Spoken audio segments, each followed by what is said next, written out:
Hello, this is History Shorts with the Artifactual Scholar. Today, I'll be talking about the Credit-Mobilier scandal. Building the Transcontinental Railroad was one of the great engineering feats in U.S. history. Between 1862 and 1869, more than 1,700 miles of track were laid across the American interior, connecting California to the rest of the Union by rail. The completion of the Transcontinental Railroad and later rail lines transformed American society.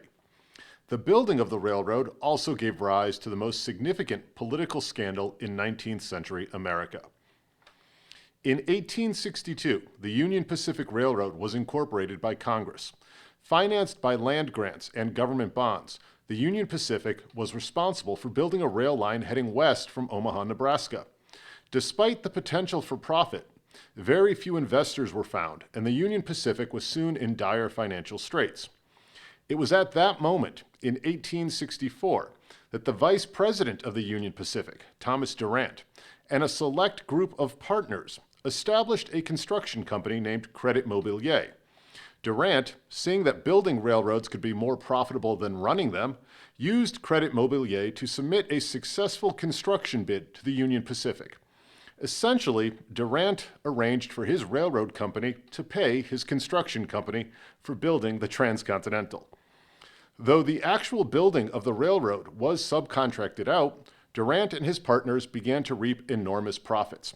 Credit-Mobilier charged the federal government inflated prices for each mile of track laid, with the excess going directly into the investors' pockets, and many miles of curving, unnecessary track built. In 1865, two brothers from Easton, Massachusetts, Oliver and Oakes Ames, became investors in Credit-Mobilier. At that time, the Ames family owned one of the largest shovel-making companies in America. Oakes Ames, a member of the U.S. House of Representatives, sat on the Committee on Railroads and had been asked by President Lincoln to oversee the Union Pacific portion of the Transcontinental Project. He also managed to secure construction contracts for his family firm. Oliver Ames was appointed president of the Union Pacific in 1866, a move that caused a rift with Durant. Eventually, the Ameses and Durant reached a compromise, dividing unallocated Credit-Mobilier shares among themselves. Another investor, Henry Macomb, felt that he too should have received some of the shares and complained to Oakes Ames. Ames disagreed and largely disregarded Macomb. In the meantime, Credit-Mobilier boomed, returning huge profits on investments. Ames used his congressional seat to benefit the company.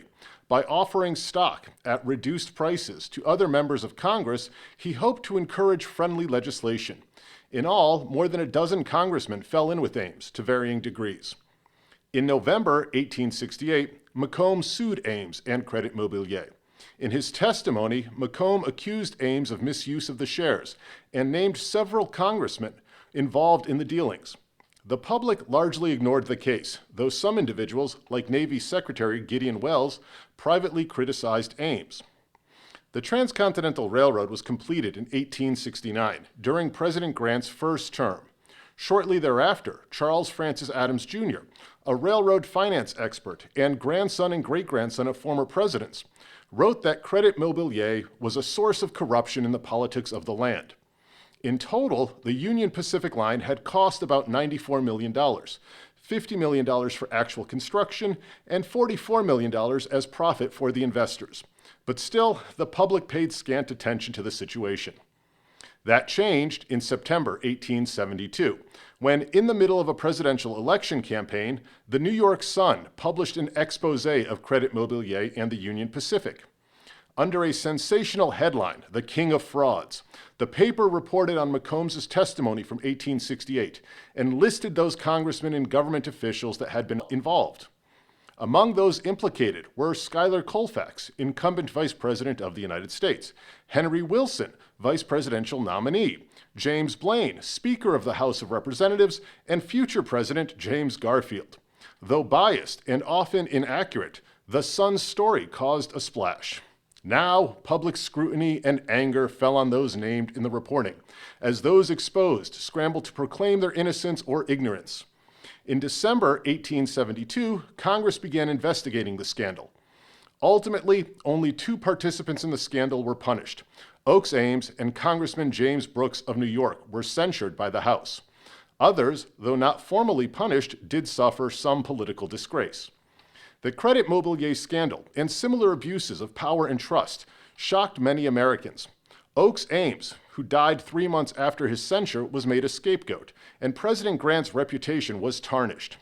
Though the king of frauds was, in many ways, symptomatic of American politics during the Gilded Age, the corruption in Congress, the power of the corporations, and the lack of oversight did prompt many people to push for political reform. This has been History Shorts. Thanks for watching.